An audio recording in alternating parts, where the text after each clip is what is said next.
como a gente está falando em custo, eu acho que uma coisa que o canal tem tratado muito, e a gente tem tratado muito porque acha que vai ser uma pauta muito importante nessas eleições, ou seja, muitos políticos vão falar nisso, e que o pessoal que nos assiste no canal, eles têm que estar sabendo que é uma pauta importante para a vida deles, mas que ela tem que ser tratada com responsabilidade. Para a gente tratar com responsabilidade, a gente tem que falar de determinados assuntos.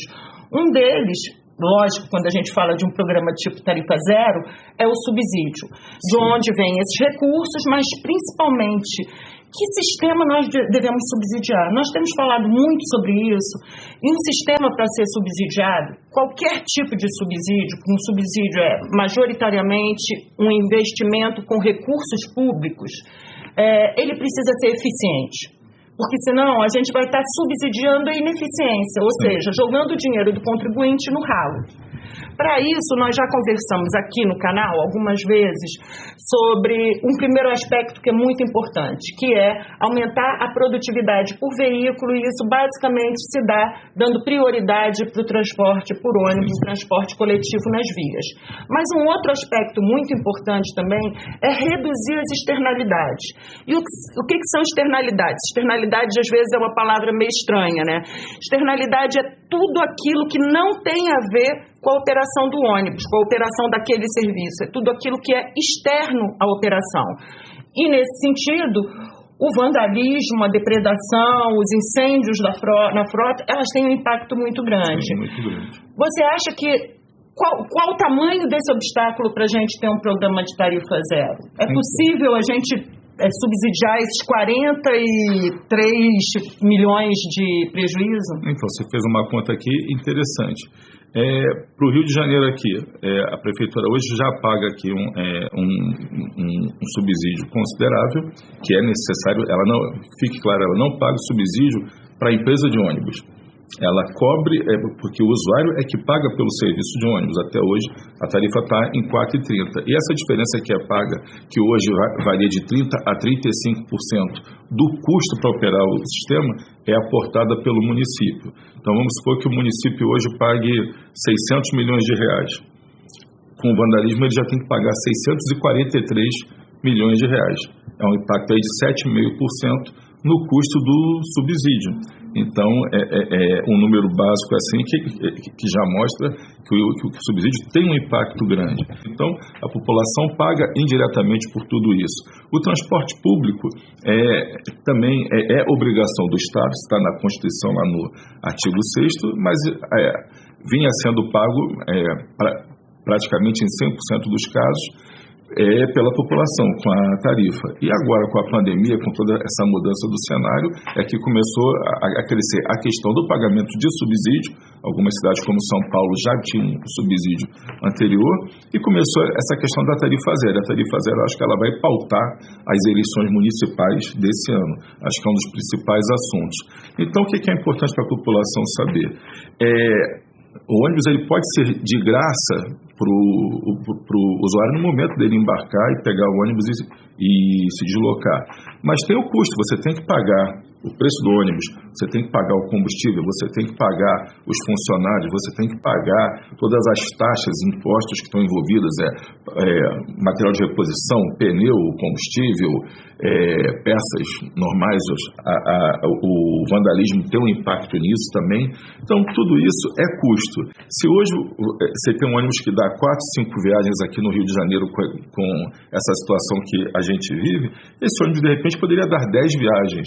Então, ao invés de eu ter que ter 2 ônibus rodando para dar aquelas 10 viagens com 2 motoristas, ou no caso com 4 motoristas, porque roda o dia todo, e mais o consumo de combustível, mais a poluição emitida por 2 ônibus, eu passo a ter um ônibus só fazendo aquele atendimento.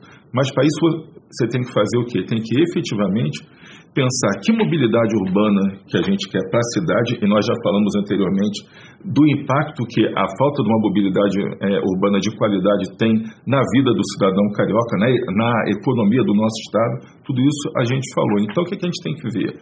Que mobilidade eu quero? Quanto ela custa? A questão da tarifa zero eu acho bem interessante, uma alavanca de promoção social. As pessoas com tarifa zero, elas podem ir sim à escola, podem ir aos equipamentos de saúde, aos equipamentos de lazer. Então, temos exemplos, são 110 cidades hoje no Brasil já, acho que Maricá é o exemplo mais emblemático para o país todo. Mas mesmo em Maricá, não é porque a tarifa é gratuita que você tem ônibus a mais, tem linha para todo lado, não. Foi feito um estudo, você tem as linhas básicas, a frota é dimensionada de acordo com a demanda e procura-se dar uma prioridade ao transporte público. É uma cidade pequena comparada com o Rio de Janeiro, mas não adianta você ter a tarifa zero e o ônibus ficar preso no engarrafamento. Por que adianta o ônibus ser de graça e eu ficar 2 horas aqui para sair da Barra até o centro da cidade? O que a pessoa faz? É melhor pegar um Uber, que eu vou pagar, mas eu consigo desviar do engarrafamento. Então, o que a gente tem que pensar? Que mobilidade que se quer, quanto ela custa, quem vai pagar essa conta e se definir, olha, eu vou priorizar o transporte público. Temos um exemplo agora, Suzy, na Avenida Brasil. Se inaugurou o Terminal Gentileza, está se inaugurando o BRT Transbrasil, já tem as linhas de ônibus que operam do município, tem as linhas que vêm dos municípios vizinhos em direção ao centro do Rio. Mas tudo isso está causando um engarrafamento na Avenida Brasil. Então se discutiu agora, vamos tirar os caminhões das 6 às 22 horas. Ok. Está ajudando o transporte público? Sim, que as faixas vão ficar mais livres para o ônibus. Mas e os carros de passeio? Né? Então você está privilegiando o transporte individual, que tem um impacto muito pesado e as pessoas falam pouco. Todo mundo está preocupado com o subsídio que a cidade dá ao ônibus. Quanto custa para subsidiar o ônibus? Para subsidiar o VLT? Para subsidiar o BRT? Quanto custa para subsidiar o carro de passeio? Mas o carro de passeio paga IPVA. O ônibus também paga. Tá? Então, qual o custo de privilegiar o carro de passeio? Então, se a gente for pensar se a gente fosse pensar num custo de ocupação da via, aquele metro quadrado que seja. Exatamente. Se a gente for pensar da maneira mais básica, que é isso, o espaço que se ocupa na via, se eu fosse cobrar daquela metragem quadrada.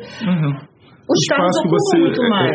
E a gente constrói com dinheiro público. As vias todas, os túneis. Tudo com dinheiro público. Não, vamos lembrar uma coisa, Paulinho. Não faz quem é jovem como a gente, vai lembrar de uma época que não tinha linha vermelha. E quando construíram a linha vermelha, não podia passar ônibus. Está lembrado disso? A linha amarela também não podia passar ônibus. Então, quer dizer, tudo isso é construído com o dinheiro do contribuinte, através dos impostos, privilegiando o carro de passeio. Então, a gente hoje, no Rio de Janeiro, passa por isso.